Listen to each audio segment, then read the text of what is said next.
guys, welcome back to another episode of Beyond the Record. And today I have Mississippi native Laeland here with me today. How are you doing today, Laeland? I'm doing good. It has been a long day, but I'm glad to be here. This is a very, very energy filling experience. So I'm very glad to be here. Thank you. I'm so happy you're here too. So let's talk a little bit about your background. Like, how did you get started with music? Oh my goodness. So I didn't know what music was growing up. I just thought it was like this thing. I thought it was like talking, which I guess it kind of is in a way. And I was like, oh, everybody does it. But I love to sing. Oh my goodness. When I was a kid, I would not shut up. I think I annoyed my parents. I would walk around the house going la, la, la, la all day, all day. And I would sing all the time. And eventually I just started stumbling into these like musical experiences. Like in the second grade, like I auditioned for something and then I heard her demonstrate it and I sang it the right way. And then I heard her demonstrate it again. And like these other kids sang it like slightly off. And in my brain, I'm going, did they mean to like, I was confused. I was like, and then one day it clicked. I was like, wait. I get it. I just really, really like music and I'm obsessed with like sounds and melodies and stuff. So I got into singing, I want to say around like actually devoted to it and understanding it as a craft. I started that around the 5th grade. Okay. I went through the choral program at my middle school and then my high school. And then during that time, I had also been in a few musicals at my middle school and high school. And then I went off to college for 4 years. And my freshman year of college is when I started producing music. And so it's been a whole lot of experiences wrapped into one. But yeah, I've enjoyed it. I mean, it's what I do. I can't help it. I love music. When I hear stuff, it just bounces around in my head all day and I can't get it out of my head. And so I think I'm just meant to be a musician for the rest of my life, for better or for worse. And so it's been a wild ride, but I've enjoyed every step of the way. I love it. I'm thinking of chorus too. When I was back in elementary school, I think it was 5th grade, I just started a new school and I joined chorus. And I definitely would have been one of those people in your class, like a little off, a little off. Baby Laeland just laughing at me. That's okay. Now I understand. I get it. Like, and sometimes I miss notes. But when I was a kid, I was just a little bit more brazen about it. But yeah, it definitely a very interesting experience. I'm glad I didn't say anything. That would have been awful. Oh my gosh. But yeah. Like, are you guys doing that like on purpose? Like, are you? That's what I thought they were. I was like, they're choosing not to sing right now. This can't be happening right now. I was having a breakdown. I was like, did I do the right thing? Am I being pranked? I don't know. But okay, could I ask you a question? I know I'm not supposed to. Were you an alto or a soprano? Alto or soprano? Soprano. Come on. I knew it. Okay, sorry. I just wanted to flip the script on you for a second there. No, I love it. Like, I wish I was like actually good at it, because if you like ask any of my family members, my friends, like I'm definitely the friend that is, you say something and I got a lyric to go with it. You know what I'm saying? Like but it's just not type. Like good. It don't be hitting. Like that's the problem. So that's awesome.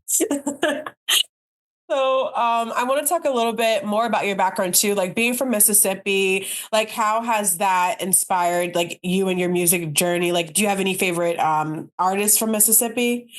Yeah, right now, I've actually very recently stumbled into like a very local scene here. Like, and by recent, I mean like within the last month. And so I've been exposed to so many cool artists.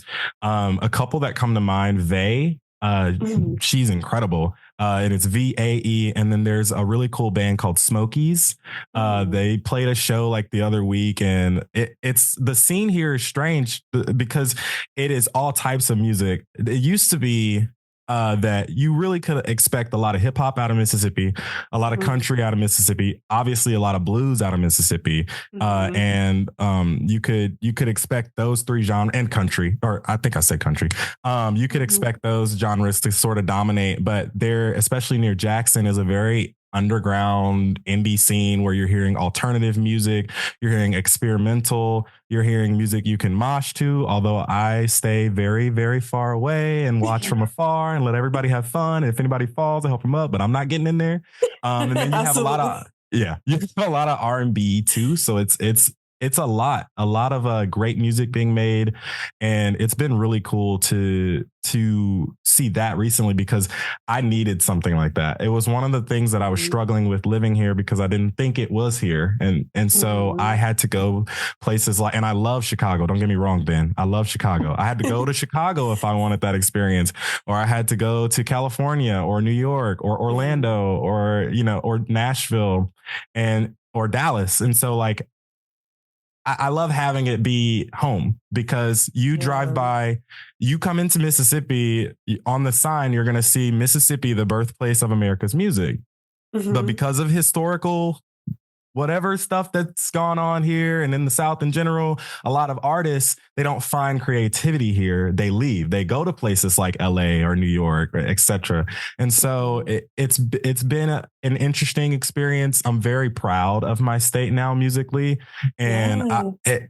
I mean, so many incredible artists have come from here, and so I think it's been awesome to see like this scene that's around my age with the same stories to tell, but in their own creative way, like come together in one spot. I love that. I think it's nice when you can like have like a local community too, like going to like the bigger cities and states and stuff like that. It's always nice. Like being from Jersey, I love me some hip hop, some R&B. Like that's my go-to for sure. And it's definitely alive and well here with the local acts as well. So it's just really nice to see it from other places too. Like you don't have to leave because I think that's the Yeah. question that a lot of like emerging artists do is just like, do I need to leave my hometown in order to like be successful? And clearly it's working for you. So, Thank you. Yeah. right I here. appreciate that.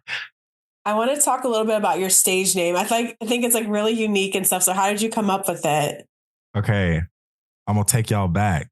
Okay. I feel old. This is 2019. Okay. I'm in New Orleans and I was facing the conundrum of my name, my real government name is so common. Thank you, parents. So common. It's Bradley Davis. Like Okay. it's just like they couldn't give me like a Jeremiah. They couldn't give me like a Makai. They couldn't give me like I, Brad, Something. Bradley. And you know what? I'm not mad. I'm not mad, but I realized too late. It was one of those, rookie artist mistakes that I've made my profile and I've released music under it, but my name is Bradley Davis on Spotify. How is anyone going to find me? Because there's 5 million Bradley Davises on Spotify. So that was Mhm. the first thing I wanted to solve. I went in on there and each name that I had come up with, I wanted to check to see if there was anybody named that name on Spotify. And so that was the Mhm. first like criteria I met. And then I started thinking about it and I was like, you think about all these big brands, it didn't seem like they really sat down for any period of time before like Google, True. Amazon, Discord. You know what I'm saying? Like Mhm. Zoom. It's like it's just throw it out there. So I was like, I'm gonna just start saying the first things that come to mind. And I did like the name Leyland, but I like the Mhm. name Leyland as an Leland. But obviously Uh, that's a common name. But I still like the yeah. sound of it. And so I threw an A in there. And then I was like, okay, but that's not enough. We gotta scratch a little deeper. And so I Mhm. was thinking about a way to tie it into the message of my music, which is music should be something that we can use to immortalize ourselves. The way Mhm. people create music, the way people respond to music, and the way people create media around music, it keeps us alive, not only individually, but as a society. And so I came up with an acronym for it, and it's Let's All Embrace Life and Never Die. And so like that's the whole premise behind it is essentially we're going to make this music, we're going to live our lives and through that we can find a way to permanently make our mark on this world. And there's a whole bunch of people who have been quote unquote gone for centuries whose material is still being listened to and reinitiated through whatever modern innovative blah blah blah that's come out. And so I that's the whole premise behind the name and that's the mission behind the project of the name Leyland. I am so happy I asked you this question. Like, I absolutely love this answer. Like, this is like a journalist, like, this is a dream. Yes. I'm Thank just you. like so happy that I asked you this question because that is such a beautiful response. Like, I literally had no idea. I was like, hey, this name's kind of dope. I like get the opportunity to interview him. Like, I gotta have to ask him this question. Like, how did Yeah. this like come about? So, yes, I absolutely Yeah. love that. Thank you. Yes. Before we get into your music, I learned that you also teach like choreography to kids. So, how did you begin on that journey? Okay, so once I got to high school, I ran into this thing called show choir. Okay. Okay. And at first I was like, oh, this is Glee. This is like, and I had never seen Glee, but I'd seen like commercials and I kind of had an idea. Oh, they sing and dance at the same time. I had no idea what I had gotten myself into. It absolutely changed my life. It was so much Wow. fun. It felt like pitch perfect when you're walking around and all these other groups are walking around and like you're competing against them and you spend all these hours rehearsing with your friends and so like show choir was the first time that I really started to dance. Now I did have a little Michael Jackson phase when I was 9 or 10, but like show choir was like when I had never had any and still haven't ever had any formal dance training. Oh, Once I wow. left show choir, because I only got to do it for 3 years, because at that time you could only do it from 10th grade to 12th grade. Once I left, Oh. I was like, oh my goodness, like what am I gonna do? I love this so much. Mhm. And one of my directors invited me to choreograph something for like the middle school musical. And it Oh. wasn't going to be a paid thing. It was just come in and like work with the kids. And I did that. And it was so much, it reminded me of show choir. It was so much fun. And so I was like, oh my goodness, I have to keep doing this. I just have to keep doing this. And so, as the years go on, I work with more and more people and my work starts getting out there and I start getting like more clients. And I think I've been teaching choreography for about 8 years. Mhm. I think I'm on musical number 32. And then I've done several Wow. dozen show choir competition shows, fall shows, spring shows, all that type of stuff. And so I just recently finished doing like an all state show choir thing where I had a group of 113 junior high kids. I know Wow. I'm still, that's a lot of babies, whole lot of babies. But it was such a fun experience, and so I'm very blessed. I did not know it would go this well. I'll be honest. Like when I started, I didn't expect it to go this well. But honestly, that's the reason why I'm still doing it, is because it reminds me so much of the way that I felt in the rehearsal room, because I love rehearsing music and I love dancing and singing at the same time. I think that's so much fun to do and so cool. And I also like it because it's so difficult. It's very difficult to get ensembles or groups together I and get them all to imagine. look the same and get it to look fun and for them to have fun and perform it at a high level. And so it's such a challenge, and it gets my brain going so well with all the creative ideas that we can try. And so that's how I got into choreography, and that's another thing that I think I have to keep doing. It just feeds me so much. So let's get into your new EP, Messmore, that just came out. So honestly, I was really obsessed with the 4 tracks that released was prior to this. So I just want to know what sparked the name of this project? Like, how did you come up with that? So this is kind of, I guess, me tying up a story that I started with my album I released before this. Look at the mess we made. There were so many of these songs or ideas that were supposed to be incorporated in there that I feel like I didn't get a chance to fully flesh out, and Oh. so I sort of augmented all of them except for one. I augmented all of them and made them find their own creative pathway. And the only one that was not touched at all, it's one that I made, I think, 3 years ago when I had like kind of the album in mind, was Mess Mhm. for You. That's a very Oh. old song. I went in and did some re-recording and some enhancements and stuff. But like that one, that idea is really the idea that started the album, and it didn't even make it on the album. And so Oh. I was like, this is still a side plot to what I'm trying to talk about, because the album kind of went in a different direction and I still Mhm. need to tell this story. I feel like I still need to get this off my chest. So Mhm. Messmore is just an extension of Look at the Mess We Made, hence the Okay. name. It's just a more of a mess, I guess. Yeah, no, I like that. Because it's kind of like, would you say it's like a deluxe in a way, but not really? Do you think it just sits as its own? It's I would say it's like it's as if I took a chunk out of Look at the Mess We Made and like Mhm. planted it somewhere else and Okay. propagated it, and it grew into its own thing. I think that's the best way that I can describe it, because I'm a plant person and I have all my plants sitting back there. And so it's Oh, like if I pluck this one song idea, which was supposed to be the idea for this big tree, and I just put it over here and let it kind of develop on its own. That's essentially what it would be. okay. Okay. I like that analogy. I like that analogy. I'm not a plant girl because I'd be killing all of them, but my bestie is. Shout out to Chioma, and she be trying to help me, but I had a cactus once. Like that was like a little like How, mini like but cactus, and and I it killed died? it. How? I don't know. Like, and my You friend don't gave it even to me, and I you was don't even like, really I have to got to do water a. it. I know. I literally do not know how that thing is dead, but it is. It is dead. Oh, I'm sorry. That's okay. Maybe I'll come to you if I need any like plant Yes, I like. got you.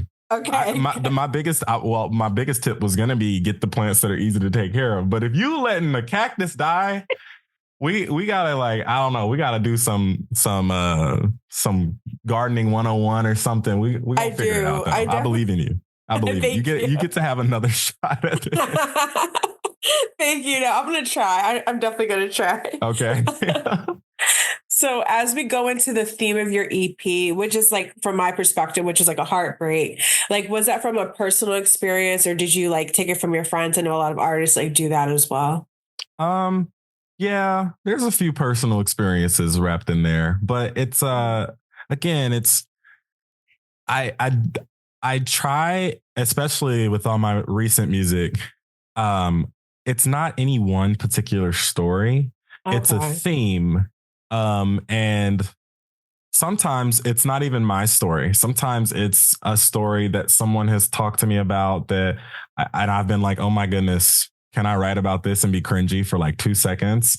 Or I'll watch a movie and get inspired by a movie, or I'll go on vacation and I'll be sitting on a cruise ship looking at the water, thinking about some made up thing, listening to Frank Ocean. So it's just like it could be anything. But it's guided by some personal experiences that I've had in the past. And it's been writing music about it has been my way to essentially, like, I guess, navigate my emotions around it. And I feel like what I found through making the type of music that I do, thankfully, it helps other people too. Um, Yeah, definitely. I do. Some artists, they don't make their music for other people. It's just a really nice coincidence that, like, the same way that it healed them, it's also healing other people. I'm sort of the half and half. Like, I Mhm. absolutely do make music for myself, but ever since people started reaching out to me and telling me, like, oh my gosh, like, blah blah blah blah blah, what's going on, and I was sad, and then I listened to this, I'm like, I think everything's gonna be okay, and I start crying, and I'm like, oh my god, thank you for Oh, telling me, like, oh stuff my like that. God. It's like it does inspire me to keep doing it, because I really, contrary to popular belief, or I guess against the against my record of making sad song after sad song after sad song, I really don't like sad songs that much. It's just Really? a little bit easier to communicate. I feel like that's where the help is needed. Yeah. Because usually and especially throughout the pandemic, people were really listening to my music, and I'm like, okay, so let me help myself, and also let me help others. Mhm. And so it's a lot of personal stories in there, but at the same time, it's really just narratives that have been enacted by other people, and so there's stuff in there that other people are going to find. They're going to be like, man, he really made this song for me. Well, low key, yeah, low key, I did. And so that's really kind of the rationale behind it. No, yeah. I think that's like great too. And also being able to, I think it's just a gift to be able to conceptualize your own feelings and your thoughts about something. Like it's not like easy. I know like a lot of artists like create like have journals and stuff like that, just have like good communications with their friends, but able to conceptualize like someone else's work and then or story and then make it into music. I can only imagine like that being very difficult to do. Sometimes even it's hard talking about your own feelings and expressing them just through words. So like to do it through music and how you do it, it's just like it's a masterpiece. I absolutely, like I said, I absolutely love this project. Thank you. Thank you so much. You're welcome. What would you think was like the hardest song to record on this project? Ooh, that's a tough one.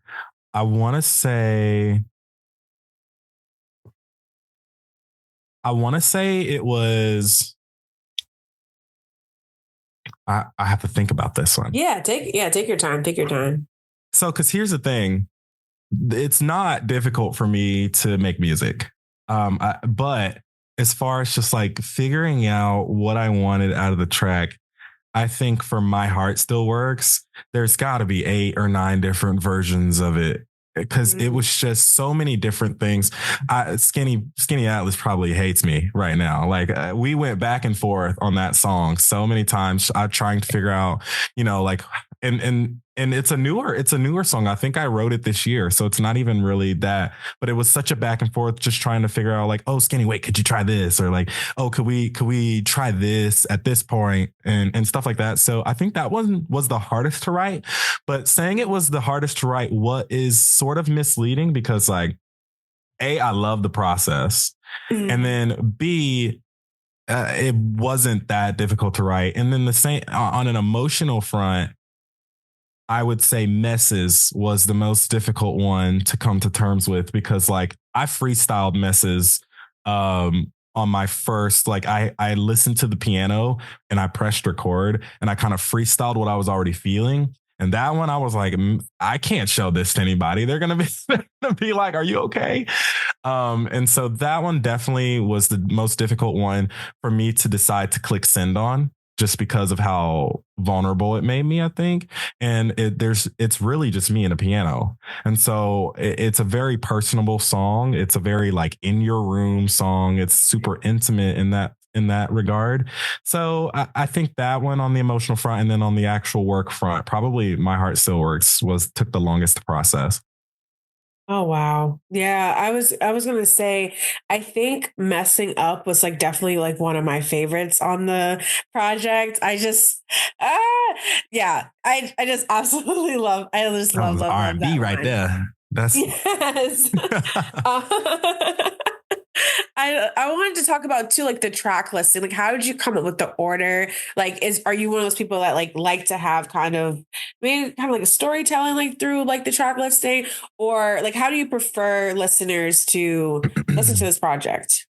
um I do tend to plan it out as if like somebody was going to listen all the way through.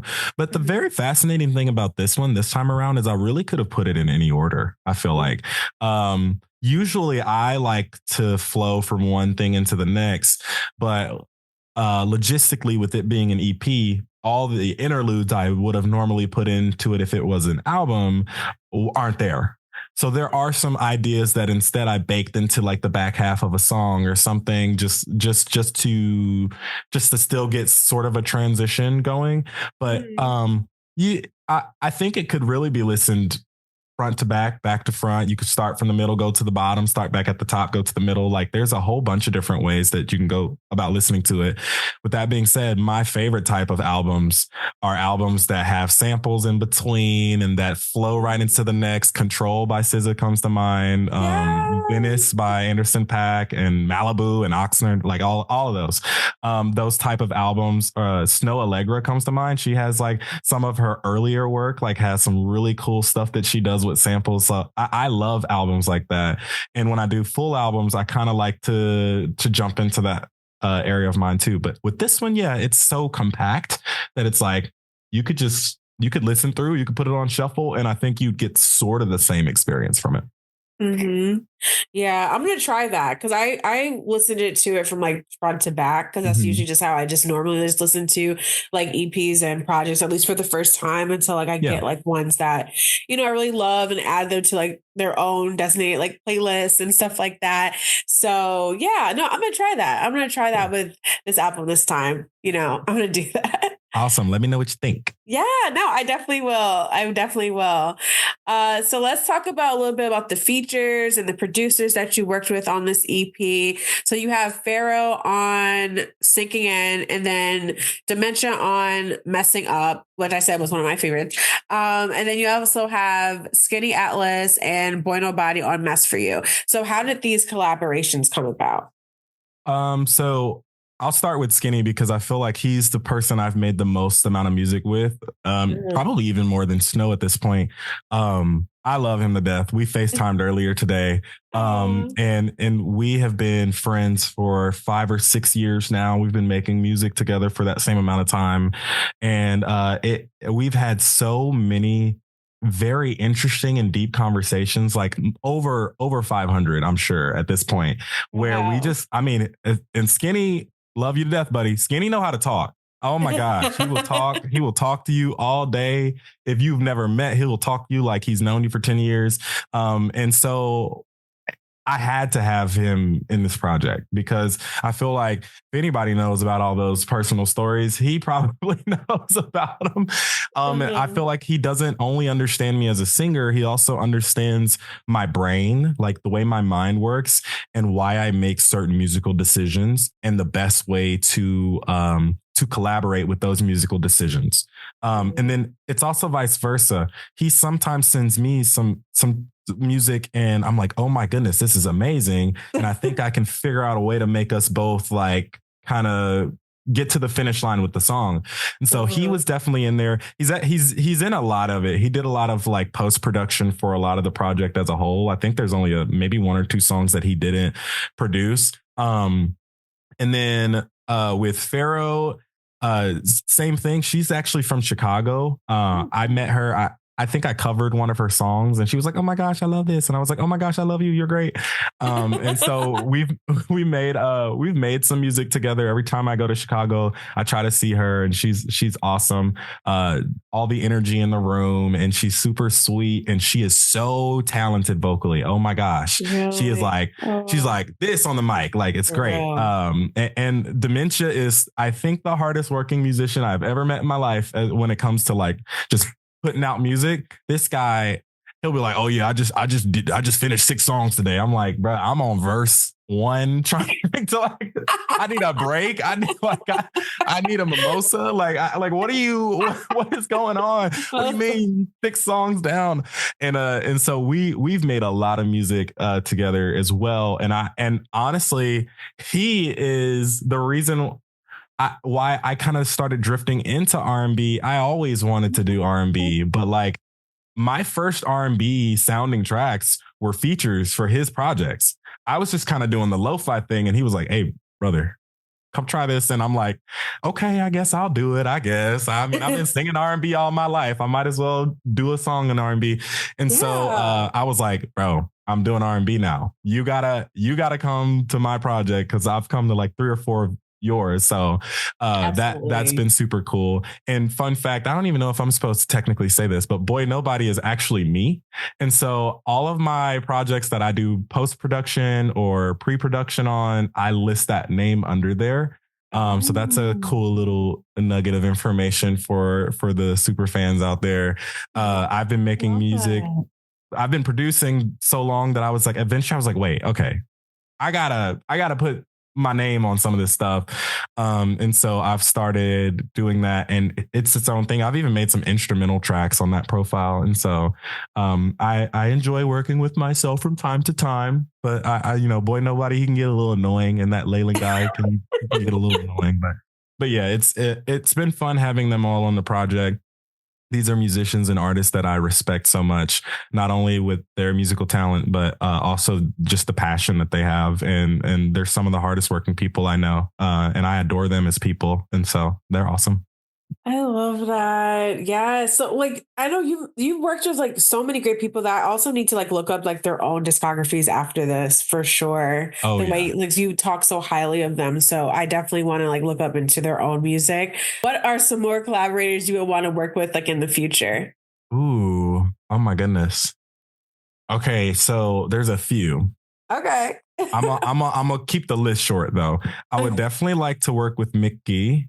Like I Ooh. don't know if you're familiar with him, but he like his guitar sound is so good, and just the way that he writes music is amazing. And Mhm. he did a lot of work with Dijon, and I love Dijon. I was like, oh my Mhm. god. And so I definitely want to work with him. I guess my like.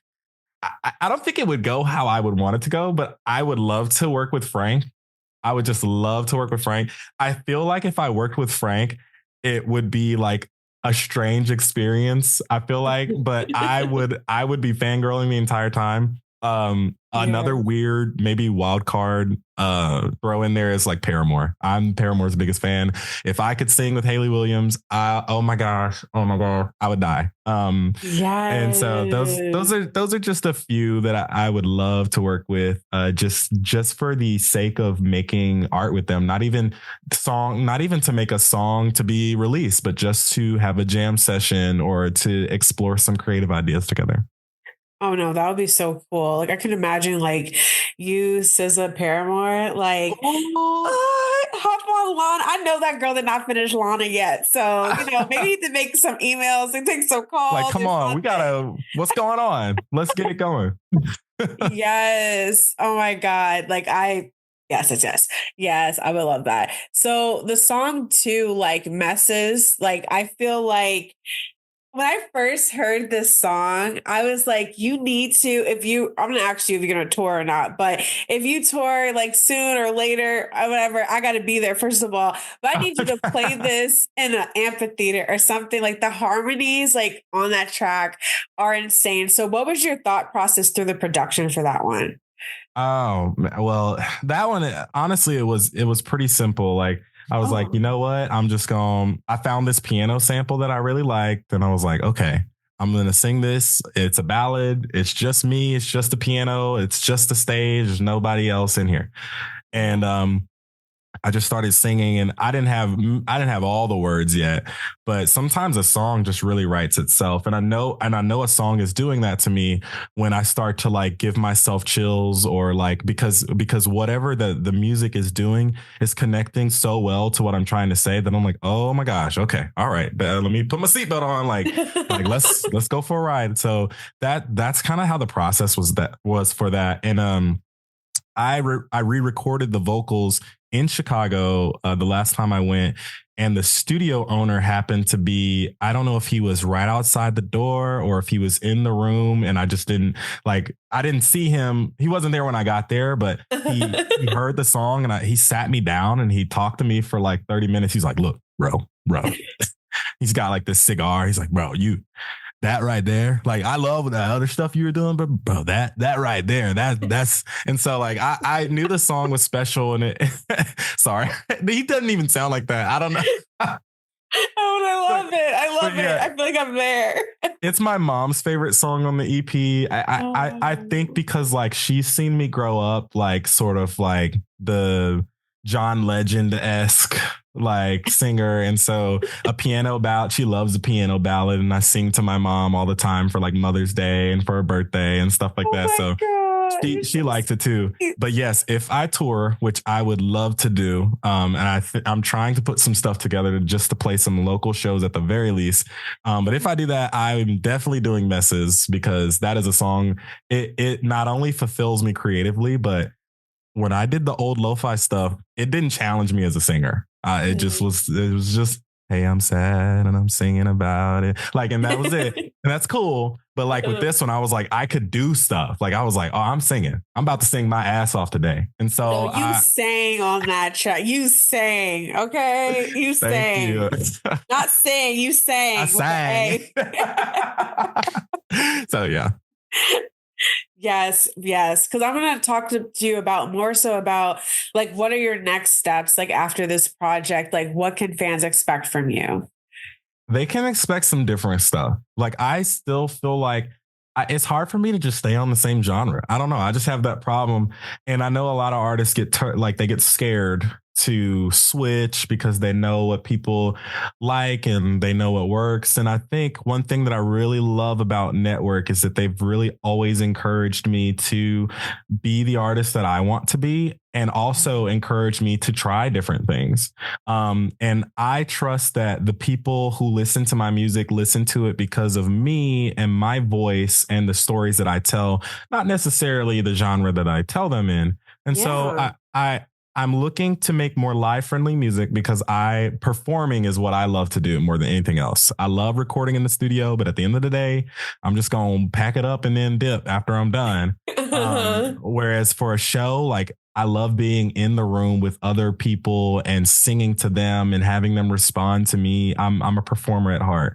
So that's my next step is I'm attempting to branch out and do different things that I've never done before with my sound. And also I'm attempting to get into some live spaces. So Yes, no, I would love, love, love to see you live. Like, I don't even care if like I have to take a flight or something. Like, I love traveling anyway. So I would definitely see you if you go to Chicago or obviously New York. Like, I'm right there. So, like I said, for that song alone, I would just love to see it. Like, I literally. really appreciate that. Okay. Well, if I swing up there now, you better come see it. I will. No, Okay. Ben, hit me up. Seriously, hit me up. Okay, so my last question. So, where can everyone follow you to keep up with your music? Okay, so you can follow me on just about any platform at Laeland. On Instagram, it's Laeland and then an extra D at the end because somebody took the other one. And then on Spotify, Apple Music, SoundCloud, Amazon, Deezer, YouTube Music, anywhere you can think of that has music, it's Laeland, Laeland. And yeah, if you want to keep up with my choreography stuff for some strange reason, it's at the Bradley Davis. So THE Bradley Davis on Instagram. And I do a whole bunch of show choir and musical content on there as well. And I also have a podcast that I do during the spring. It's called Southern Shows. It's a show choir podcast where I talk about a lot of show choirs down here in the South. So it's a whole bunch of interesting stuff over there too. But yeah, you can follow me anywhere, Laeland. You'll find me. Just Google it and good luck.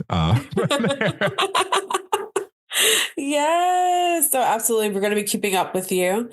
So we're going to move on to our hot topic, which is about, since your project is about heartbreak. So I want to talk a little bit about like, what are some ways that you find yourself coping with it?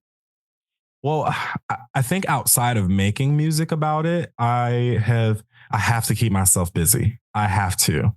And sometimes I know like I have longer days than I really should, but like I think that when I have to sit by myself and do nothing for an extended period of time, it doesn't, but I have to be moving. And so like right now, I technically have 3 jobs. I teach choreography.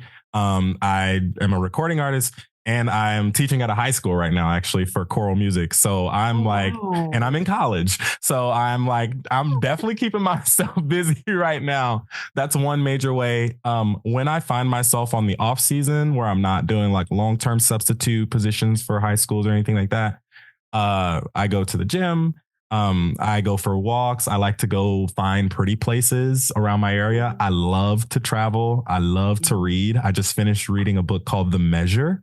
And so it's a very interesting book. I won't go on a tangent right now because I just finished it and like my whole world perception has changed. But yeah, I've tried to find different hobbies to keep me busy. And then of course I have some amazing friends around me. We hang out almost every week. And so those are the ways that I find myself coping with heartbreak. But also I've realized that through just existing in life in general, having a nice routine and a purpose, it doesn't matter if I have experienced heartbreak or will experience heartbreak, or if I'm in a great mood or not in a great mood. If I can build this life around me and these people around me up and be a service to them, and everyone is taking care of everyone, we could be having any type of day and the wheel keeps moving type shit. And so like, I'm very, very happy to keep brick by brick building that, so that like if I ever experience heartbreak again, I know that like I can fall back on, the people who support me and on my interest and my purpose. And of course, music. And so that's my biggest coping mechanism is I've been slowly building my life to a point where I can deal with that a little bit easier.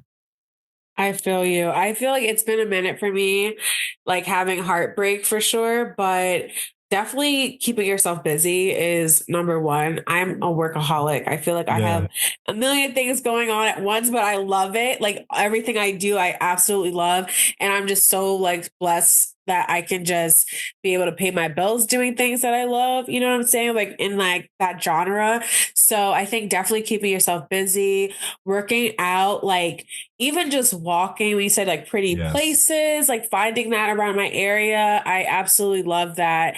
And you could just go around and just think about something else. Reading. I'm such a nerd. I was reading, I already beat my goal for the year. Okay. So What I'm was so your goal? happy. Thank you. It was my goal was only 12 bucks. It was 12 bucks. Come on. Yeah, thank you, thank you. Because last year I did 8, so I was like, okay, and I was supposed to do 12, so I was like, no, no, no, I'm gonna get this year, and I'm on book 16 now. Oh, So I'm so awesome. happy. That's Yeah, what's up. I love reading. It just takes you to like a different place, you know, Oh like yeah. different perspective, and especially with writing, like you writing music, me writing articles and Mhm. whatnot, you know, like you get to just like see the written word in like different ways and creative ways, and it just gives you like your brain just starts just going and going. So Yeah. I That's totally awesome. agree with that. Keep yourself busy, guys, and listen to Yes. Layla's music because it'll help you too. Yes. It will help you through it. Like anytime somebody's like, "Oh, I listen to your music," I'm like, "Okay, so what happened? Let's talk about like, are you okay? It's gonna be fine. You're gonna be great. I promise. Everything's fine." Yes. So we're gonna get to our last segment, which is going to be we're gonna get to know Leyland a little bit more with some rapid fire questions. So my first one is, what's your zodiac sign? I'm a Libra. Ah! Yep. I'm an Aries. Come Okay. on, Aries. I love Aries. I'm Oh, we're sister signs. Aries, Leo. Those are my two. I'm like, okay, we're gonna be fine. We're gonna be okay. Yes, yo, I love Libras. Yes. Okay, I love that. When is the last thing, sorry, when is the last time you did something for the first time? Ooh, I think so. I was telling you earlier about how like I found just stumbled upon the scene. Well, the dilemma was that I got into my career super early and stumbled into success in my career super early. So Mhm. like being signed and all of that stuff, I was paying bills in my teens. And so Mhm. I in a way was so focused on my career because I was like, okay, wait, this is like what I've always dreamed of. I have to focus in on this. All my friends are going to college, different colleges. Everybody's going away. After I finished at the University of Southern Mississippi, I came back to my hometown. None of my friends are back yet. And then it's also Madison is sort of expensive to live in. And I was just moving back to get back with my parents. Mhm. So it was a long period of time there where I was like, I have a lot of online friends and I travel all the time, but I don't really have like IRL friends. And after a while, I'm like, okay, you 25, you get your shy ass out there and you start go to these shows, go out, go to the bar, go somewhere and talk to people. And Yeah. I the first time I did that was I want to say like a month and a half ago. I went out, I was a nervous wreck, until I got a couple green tea shots in me. And then Oh and then my. and then I was conversational for the first time, and I'm like, okay, this is great. And I found some cool people, some amazing friends. And now I have a sort of like a friend group, and so Mhm. it's like that was a big milestone for me because it wasn't killing me. Like it wasn't like gonna be a make or break, but it was definitely like it's helped my mental health a lot to have people in person that I can talk to and confide in and et For cetera. sure. Yeah, it's definitely a struggle too, like doing that. I think just finding friends like in your adulthood, a lot of my friends like live, so I have some friends in Jersey, but a lot of my friends they live all over, like from college. I have friends in California, friends in Miami, a friend in Utah, like random places, Boston. So all different places. So I feel like when you're in person and you're talking to these people, like it's just a different, just Yeah. soothes your insides a little bit better. I don't know how to Yeah. explain it, you know? Uh, so what is an album that you love to listen again for the first time? Ooh, gonna be a Paramore album. I'm telling you right now. So just picking one. Uh, I would love to listen to Paramore's "All We Know Is Falling" album again. It's like I think it was their first ever album, and it's incredible. I just love the music in it. I love every Paramore album, to be fair, but yeah, if I could listen to anything the first time again, it'd be that one. Or I'm gonna throw another one in there, or it would be the Plus album, the with the orange cover by Ed Sheeran. Like that one with A Team and all that stuff. Oh my gosh. Like I remember hearing A Team I remember where I was when I heard that song for the first time. Cause like I think I was downstairs and I fell asleep on my parents' couch for some reason instead of my bedroom. And I woke up and MTV was on and I'm hearing this beautiful song and I was groggy and everything. And so like I just can go back to that moment so easily. Definitely that album too. If I could hear that for the first time, I would. Oh yeah, no, those are perfect picks, literally. So what city or country that you is where you would like to perform one day? Oh, that's a good question. I kind of want to perform like I want to perform somewhere in the Eastern Hemisphere. It really doesn't even matter where, anywhere. Like because Ooh. I've never been to that part of the planet before, and so Uh-huh. I think that would be super interesting. To also just, I would to be more specific, I would even like to perform in a place where English is not the first language. Because a lot of countries, I'll take a look at my analytics, and like a lot of countries that are some of my top countries are not native English speaking countries, like Kazakhstan. For some reason, one of my songs like went viral in Kazakhstan, and I love everybody there. Thank you for listening. I would love to perform there, but I've just never. I don't know how they found me. Like, thank Right? you so much. And they're making content with my music over there, and I'm just like, Um, hi, let me in. I And love so that. yeah, I think I'd perform over there. Any of the Spanish speaking countries, I think it would be super cool because I have been shown love by people all over the world. Like, and thank God for Google Translate, because I'm just like, what they saying about me? Like, and so I'm translating this stuff, and it's some of the nicest stuff I've ever They heard in my talking life. shit. Yeah, Like, you talking shit like, and then of course I love the language barrier because I'll see an occasional like Bob Marley or a Snoop Dogg in there, and I'm like, now wait a minute, now hold up. But yeah, no, it's awesome. You laughing at me. It's awesome though. I mean, it's some of the nicest people I've ever met, and they're so encouraging. And it's just something different. The energy is different. Like they're very passionate about music all over the world. I find that people are super passionate about music. So yeah, that's super cool. yes, international tour. Let's do it. So if you weren't a singer, then you would be blank. Mm. So I'll be honest with you. I'm doing right now what I would do if I didn't end up singing. I would still be a teacher, I think. Uh-huh.